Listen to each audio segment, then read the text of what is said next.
அஸ்ஸலாமு அலைக்கும் வரஹ்மத்துல்லாஹி வபரகாத்துஹு.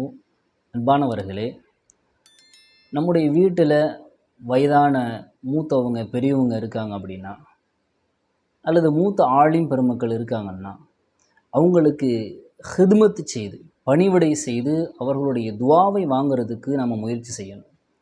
நான் ஏன் சொல்ல வர்றேன்னா, அதில் அல்லாஹு தாலா நமக்கு தெரியாத பெரிய ஒரு பரக்கத்தை அல்லாஹ் வச்சுருக்கான்.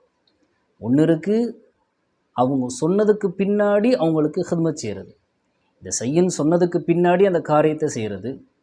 இன்னொன்று இருக்குது, அவங்க சொல்லாமலேயே இந்த நேரத்தில் அவங்களுக்கு இது தேவைப்படும்னு நம்ம முன்கூட்டியே யோசித்து அவங்களுக்கு ஹிதுமத் செய்கிறது.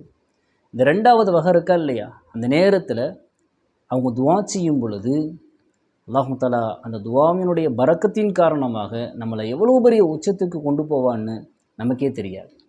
ஒரு சின்ன உதாரணம் சொல்லவா? இப்னு அப்பாஸ் ரலியல்லாஹு அன்ஹு அவர்கள் மிக முக்கியமான சஹாபி. ஒரு தடவை ஸல்லல்லாஹு அலைஹி வஸல்லம் சுய தேவையை பூர்த்தி செய்வதற்காக வேண்டி பைத்துல் கதாவுக்கு போகிறாங்க.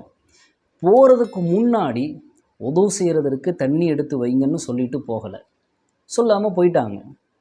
இப்னு அப்பாஸ் ரலியல்லாஹு பார்த்தாங்க, நபி அவங்க சுய தேவை முடிக்கிறதுக்காக வேண்டி போயிருக்காங்க. போயிட்டு வெளியே வந்த உடனே எப்படியும் உது செய்வதற்கு தண்ணீர் வேணும், முன்கூட்டியே யோசித்தாங்க. ஸல்லல்லாஹு அலைஹி வஸல்லம் தண்ணி எடுத்து வைங்கன்னு சொல்லலை, ஆனால் முன்கூட்டியே யோசித்தாங்க, தண்ணி எடுத்து வச்சாங்க. ஸல்லல்லாஹு அலைஹி வஸல்லம் உள்ளே போயிட்டு வெளியே வந்து பார்க்குறாங்க, உது செய்வதற்கு தண்ணீர் தயாராக வைக்கப்பட்டிருக்கு. எடுத்து வச்சது யார்? இப்னு அப்பாஸ் ரலியல்லாஹு அன்ஹு அவர்கள்.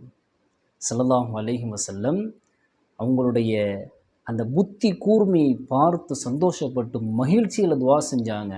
அல்லாஹும்ம ஃபக்கிஹ்ஹு ஃபித்தீன், யா அல்லாஹ் இவருக்கு மார்க்கத்தில் விளக்கத்தை வழங்குவாயாக, இவருடைய அபாரமான அந்த அறிவாற்றலை இந்த தீனுக்கு சாதகமாக ஆக்குவாயாக அப்படின்னு ஸல்லல்லாஹு அலைஹி வஸல்லம் துவா செஞ்சாங்க.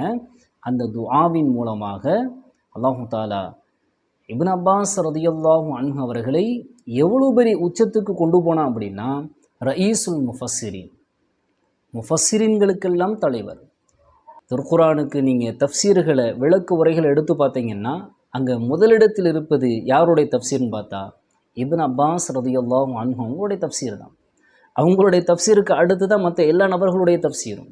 இப்போ இவ்வளோ பெரிய உச்சம், இவ்வளோ பெரிய புகழ் எப்படி கிடைச்சது அப்படின்னா, ஸல்லல்லாஹு அலைஹி வஸல்லம் அவங்களுக்கு ஹிதுமத்து செஞ்சாங்க. எப்படி? அவங்க கேட்காமலேயே அவங்களுடைய தேவையை முன்கூட்டியே யோசித்து ஹிதுமத் செஞ்சாங்க. அதைத்தான் சொல்ல வந்தேன். அல்லாஹு தாலா நம்முடைய வீடுகளில் பெரியவங்க இருக்காங்க அப்படின்னா, மூத்த ஆலிம்கள் இருக்காங்க அப்படின்னா, அவங்க கேட்குறதுக்கு முன்னாடியே அவர்களுடைய தேவை அறிந்து நம்ம அவங்களுக்கு ஹிதுமத் செய்யும் பொழுது அவங்க நமக்கு கண்டிப்பாக துவா செய்வாங்க. அந்த துவாவின் மூலமாக அல்லாஹு தாலா நம்மளை எவ்வளோ பெரிய உச்சத்துக்கு கொண்டு போவான்னு நம்ம சொல்ல முடியாது. அப்படி ஒரு பரக்கத்தை, ஒரு பெரிய பரக்கத்தை அல்லாஹ் அந்த துவாவில் வச்சுருக்கான். அல்லாஹு தாலா விளங்கி அமல் செய்கிற பாக்கியத்தை நம் அனைவருக்கும் தருவானாக.